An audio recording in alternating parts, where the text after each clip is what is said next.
One,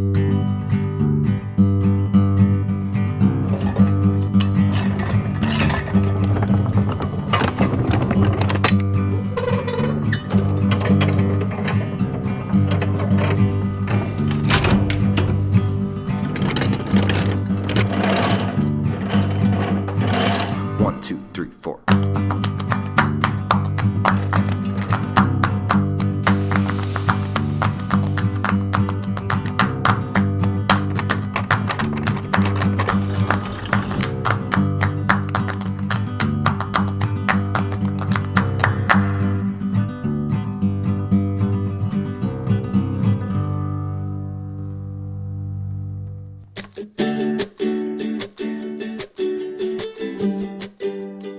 Well, I'm Lee Maxwell. I'm a retired professor of electrical engineering. That's longer ago than I can remember almost. Simultaneous with that retirement, I took up the hobby of collecting and restoring antique washing machines. What started out as a whim kind of turned in over the years as an obsession. I now have some 1,400 units, and so my main concern now is the history of washing machines, and that's what I do.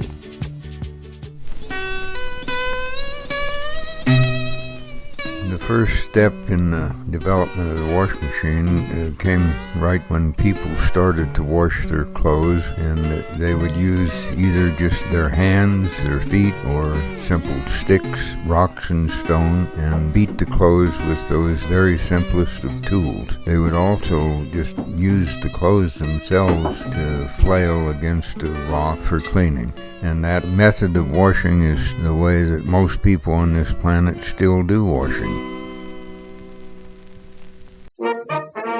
The next step in the sophistication of washing machines was the making of the dollies and the vacuum stomps and perhaps even the washboard. These were a little more sophisticated than actual sticks and stones, but they still involved very significant amount of hand-operated washing. This second phase of the development involved no gearing or mechanical construction. They were typically just single units. The next phase, the third phase I call it, in the development of the washing machine involved putting gearing and levers and so on. It kind of coincided with the Industrial Revolution, where people were actually making more mechanical kinds of things, and these involved gears and levers, as I say, and they adapted the vacuum washer and the dolly to be agitation units for these machines. And typically the machines, and we're talking late 1700s, early 1800s, you could gain more mechanical advantage and ease in operation with gears and pulleys and flywheels and so on. The fourth major step in the evolution of the washing machine involved application of power sources to these machines with flywheels and pulleys and so on. It's debatable which came first, but people would run these with internal combustion engines, steam engines, electric motors, and so on. And now here's where we started to really ease the effort in doing washing machines with the application of external power sources. In 1937, Bendix introduced the automatic washing machine. Now the lady could put the clothes in the machine, punch a button or turn a dial, and come back perhaps in an hour, and the laundry would be washed and spin dried and ready to hang on the line or put into a dryer. I'd like to do a little bit more with your education. I'd like to teach you how to sex a washing machine. In general, you should refer to a washing machine as she, like a battleship. Well, most all washing machines are female, and I only have 2 washing machines in my museum that are male, and this is one of them. And I'd like to introduce you to him. You can add to your resume that you indeed know how to fix a washing machine.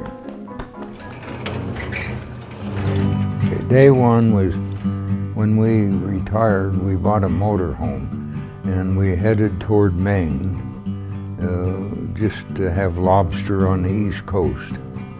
And by the time we got to Iowa with that motor home, we stopped for lunch by what turned out to be a farm auction. It was at their auction. My aunt said to Lee, you can have anything that you want. And he picked out this old washing machine. That's the very first one that he got. I seen this old Maytag, looked pretty neat, and I said, well, I'd like to have that. So I raised my hand, and sure enough, I got it. We had to put it up on top of the motorhome, a 200-pound thing. And as it turned out, by the time we got to Maine, I had 4 machines up there. And Barbara kept complaining, we're going to cave in the roof. Well, then I had to buy a trailer. By the time we got back to Iowa, I had overloaded that trailer, bent the springs, blew out the tires, and had to buy another trailer, a bigger one. The trailer got bigger and bigger, didn't it? We started out with a fairly small one. And we got home with 13 machines, and that started everything. And that's when he really honed in on washing machines. He became an addict. They may take 2 days to make it to the border of Colorado. I mean, they enjoyed it a lot more than what we do today. You know, we hop on I-70 and try to road trip overnight kind of thing. Years following, we'd take a motorhome trip with a big trailer, and we'd go just everywhere, wander aimlessly hunting for washing machines.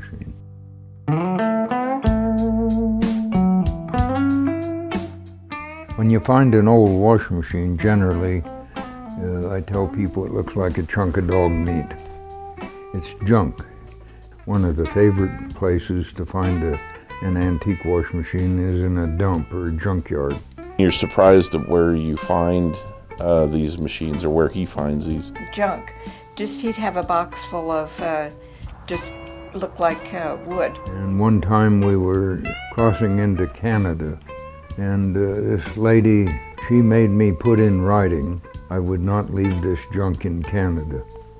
I have to say that it kind of took me back for a little bit. It's always interesting to watch him work on things. We'd get home and he'd turn it into a washing machine. What I delight in doing is taking this junk and making it into a piece of history that people will look at. And he has the full range of equipment out there, from bead blasting to things like that. Well, I bring it here in my shop. I set it on a rotating table. I tear it completely apart. Every last screw, everything comes apart. They're full of decades-old grease. So what I do with these cast iron parts, I'll take them, I'll throw them in my wood-burning stove and get them red hot, burn the grease out. And then sand the wood. And then after all the stuff is cleaned up, then I repaint it, I oil the wood, and put it back together. And if he doesn't know how to do something, he'll research it and figure out what's an easy way to do it. Like I say, it's become an obsession. I do it now full-time, all the time. Used to, I'd spend 10 hours a day, 7 days a week doing it. But I'm not that speedy anymore. And as folks would come around, I'd collar them. I said, I've got a hobby back here. You want to see it? And, well, pretty soon it became so popular that I didn't have time to show them. So I set up the idea of tours.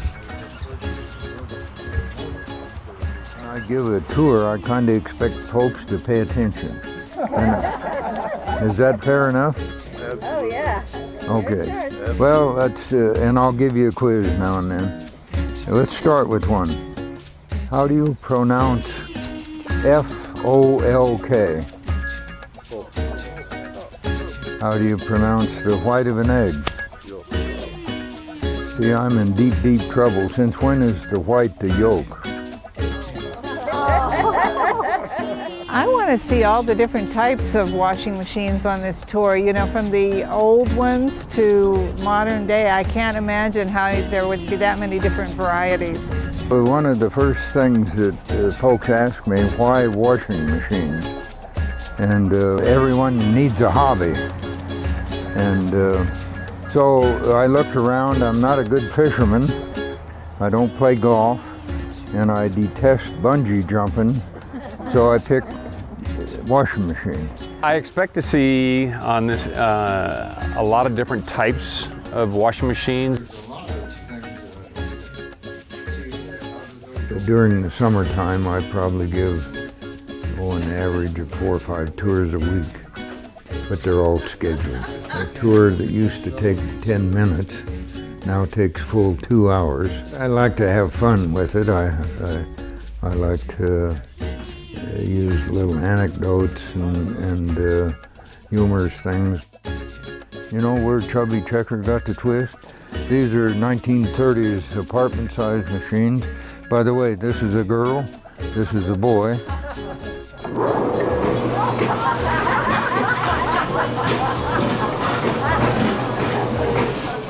That's a true story. It was pretty amazing. It was very impressive. I love giving tours. I like to show people. You know, there's some pride in having done that. And but I love to show people the unexpected, because when you go in there, it is somewhat unexpected to see that whole mass of wash machines. The knowledge in the collection are fantastic, and he called it a hobby. I would say it's a little bit more of a passion. Look out! I like to show them to have fun at doing this, and show them the history along the way of the washing machine. It's just fun. It was really impressive. So he's got a wealth of knowledge, and I just hope, you know, that he can share it with everybody. It's fun finding them, it's fun fixing them, it's fun showing them. Every aspect of it is fun. Well, the book I wrote about 10 years ago now. The title of my book is Save Women's Lives, A History of Wash Machines.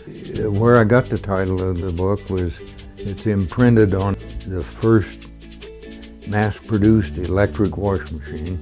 I thought it was such a noble thought that it deserved being the title of a book. It does have the history of wash machines. It tells how we collected them. I describe something about patents and bits and pieces of the advertising I've collected. I show you decals and so on, but it's not a bestseller by any means. But you learn a lot about publishing a book, which is all nice experience. Fits well on my resume.